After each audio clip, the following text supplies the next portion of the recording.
beat him, where he's like holding blood. Because I was like, if you bleed on my carpet, I'm gonna kill you. Christmas Eve, 1992. A small apartment in Springfield, Illinois. A young man walks through the door expecting a holiday party. There is no party. Waiting inside is a 17-year-old with a shaved head, neo-Nazi tattoos, and a gun. What happens over the next several hours is a kidnapping and a prolonged, brutal beating. And here's the detail that tells you everything about who Frank Mienk was at 17. They videotaped it. To them, it was entertainment. That tape and that gun would put Mienk in an adult prison before his 19th birthday. And that prison would do something no parent, no teacher, and no police officer had ever managed to do. It would begin to dismantle everything he believed. If you've seen American History X, you already know the shape of this story. Edward Norton's Derek Vineyard, the magnetic young extremist who goes to prison full of hate and comes out transformed. Derek Vineyard is fictional, but Frank Mienk has been widely identified as a major real-life inspiration for that character, and in some ways his story is harder to watch than the movie. Because the movie compresses redemption into a single haircut and a hug. The real thing took years, and it nearly didn't happen at all. This is the story of how a broken kid from South Philadelphia became one of the most visible teenage extremists in America, how a Christmas Eve crime sent him to prison, and how the people he was taught to hate became the people who saved his life. But here's the question underneath all of it. If hatred that deep can be taught to a 14-year-old in a matter of months, what does it actually take to unteach it? Frank Mienk was born Francis Stephen Bertone on May 7, 1975, in South Philadelphia, to teenage parents, an Italian-American father, and an Irish-American mother who married after he was born. By his own account, his childhood was violent and unstable. The marriage collapsed. He bounced between households. In his memoir, he describes growing up around addiction and abuse, a kid who learned early that the adults in his life could not be counted on to protect him. Home was a place where violence was ordinary. School wasn't a refuge either. He describes being one of the few white kids at his school and getting into constant fights. The one clean thing in his life was hockey. He loved the game the way only a Philadelphia kid can, and that detail is going to matter enormously at the end of this story, so hold on to it. Hold on to the bigger picture, too. A boy with no protection, no stable identity, and a daily reason to feel like an outsider, because that exact profile is what extremist recruiters look for. Not the strong, the unclaimed. The recruiter, in Frank's case, was family. As a young teenager, Mienk spent time with an older cousin in rural Pennsylvania. The cousin was involved in the neo-Nazi skinhead scene, and he did what recruiters do. He didn't lead with ideology. He led with belonging. Older guys who watched out for you, a crew that had your back. A uniform, a style, a name. For a 13-year-old who had spent his whole life feeling powerless, it was intoxicating. The hate came packaged inside the friendship, and by the time Frank understood what he had joined, the hate felt like his own idea. At 14, he shaved his head.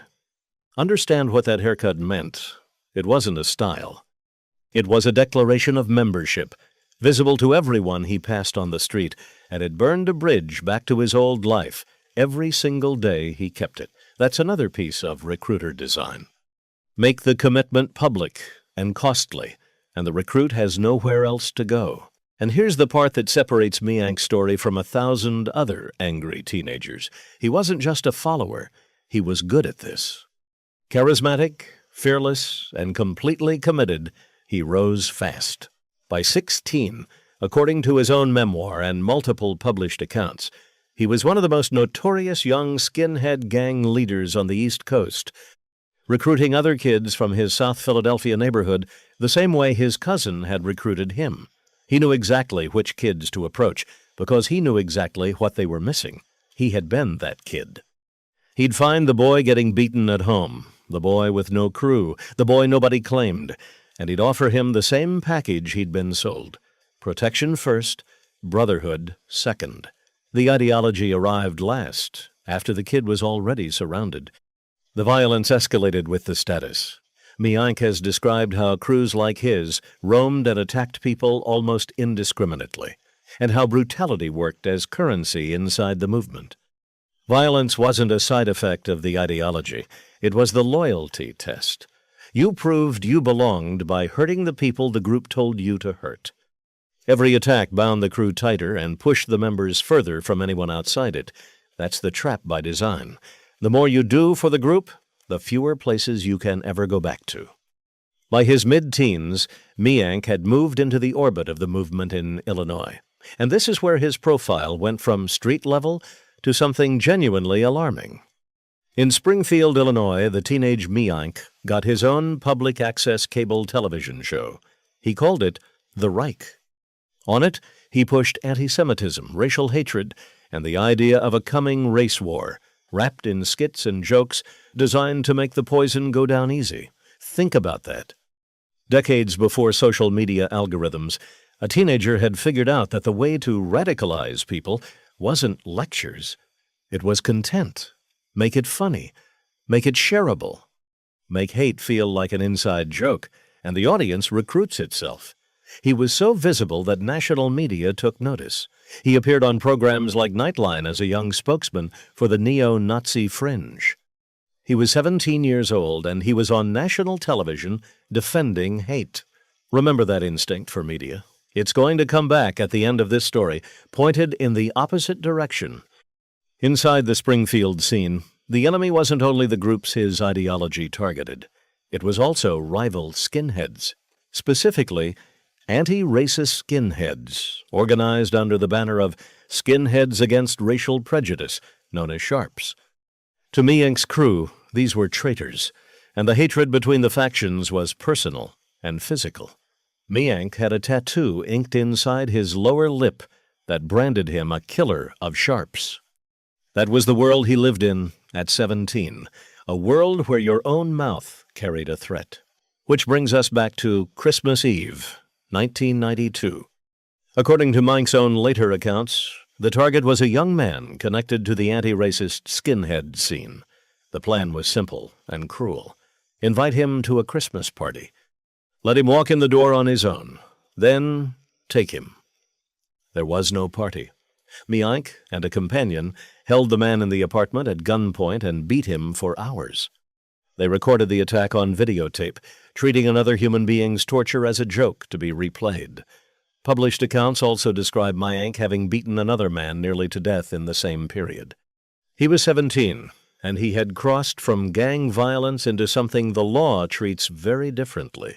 The arrest came soon after, and the details of the crime dictated everything that followed.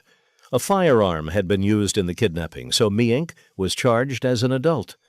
He was convicted of aggravated kidnapping and sentenced to 3 years. Think about the math of his life at that moment.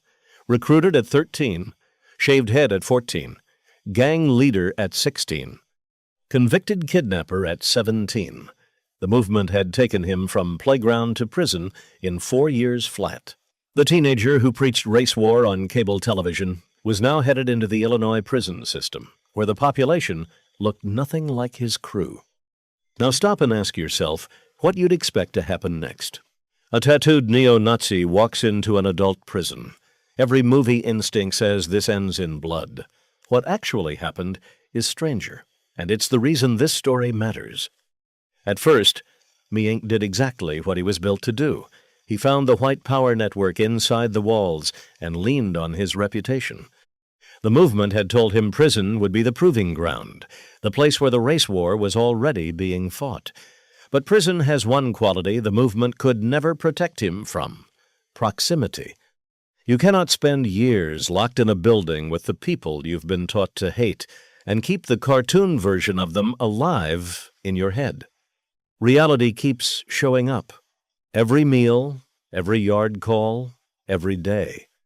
For Miank, reality showed up through sports. He was an athlete, a hockey kid from Philadelphia, and inside, he started playing football and basketball with black inmates.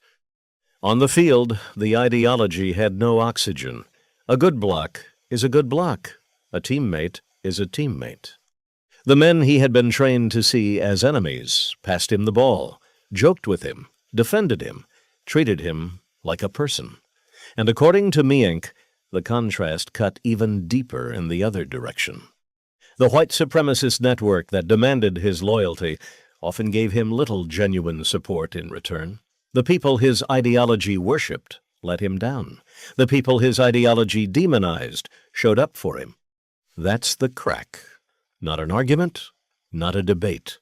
A friendship that the doctrine said was impossible, happening anyway, every single day.